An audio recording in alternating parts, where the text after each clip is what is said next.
Good morning, everybody. Thank you for coming this morning. My name is Ray Bowyer, and I fly a civilian airliner as captain. I've been invited here due to my sighting last April of multiple as yet unidentified objects over the Channel Islands region of the English Channel. This encounter lasted for 15 minutes, and the first object being visible from 55 miles distance.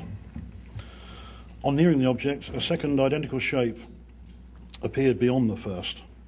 Both objects were of a flattened disc shape with a dark area to the right.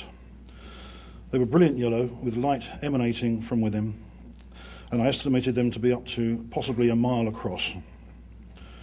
I found myself astounded but curious, but at 12 miles distant these objects were becoming uncomfortably large, and I was glad to descend and land the aircraft.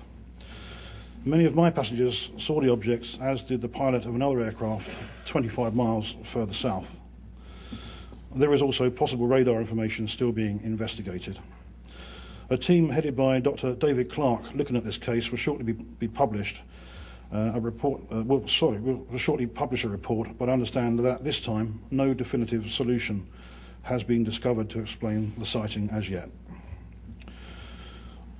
I've taken note of some of the differences between the British and the US reporting system.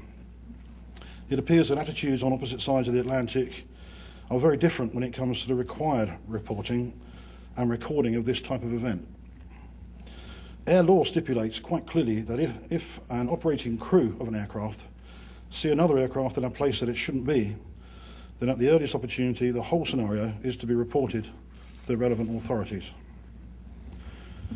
In my case, the British Civil Aviation Authority knew within 20 minutes of the sighting what was seen as described in the flight log and faxed directly to the relevant CAA office.